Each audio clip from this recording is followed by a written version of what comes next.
আইপিএলে দেখা গেল এক ভিন্ন ঘরনার ম্যাচ। এমনটা মেবি সচরাচর দেখা যায় না আইপিএলে। 111 রান করে তাও 16 রানে জিতে গেল পাঞ্জাব কিংস এবং কলকাতা 95 রানে অল আউট হয়ে গেল। এটা খুবই লজ্জার একটা হার বলা যায় আইপিএল এর জন্য। দেখুন, আইপিএলে প্রথমে 111 রানে অল আউট করে দেয় পাঞ্জাব কিংসকে কলকাতা, দুর্দান্ত বোলিং করে, এবং সবাই ভেবেছিল যে এই ম্যাচটা হেসে খেলে জিতে যাবে কলকাতা নাইট রাইডার্স গত ম্যাচের মতো। কিন্তু কি রে ভাই, পুরো একবারে তছনছ করে দিল এক যুবেন্দ্র চাহাল। চাহালের ঘুল্লিতে এবং চাহালের ঘূর্ণিপাকে পুরো কলকাতা টিম যেন ঘুরছে এবং চারটা উইকেট নিয়ে ম্যাচ সেরা হয়েছেন কিন্তু এই যুবেন্দ্র চাহাল। এবং এছাড়াও তো বল করেন মার্কো ইয়ানসন, তিনি একা 3 উইকেট নিয়েছেন, তিনিও দুর্দান্ত বল করে ম্যাচের টার্নিং পয়েন্ট হয়ে গেছেন।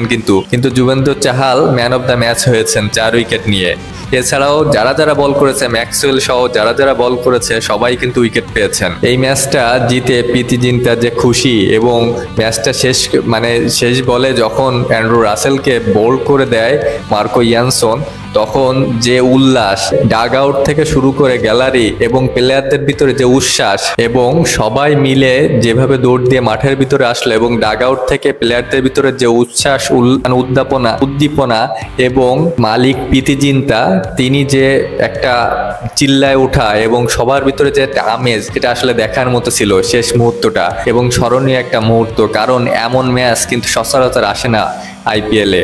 111 রান এগুলো তো মামুলি ব্যাপার, 200-250 রানও চেজ হয়ে যায় নিমিশেই। সেখানে 111 রান চেস করতে পারলো না কলকাতা। অবশ্যই কলকাতার জন্য খুবই একটা ডিমারিট পয়েন্ট বলা যায়, এটা তাদের মোরালকে ডাউন করতে পারে।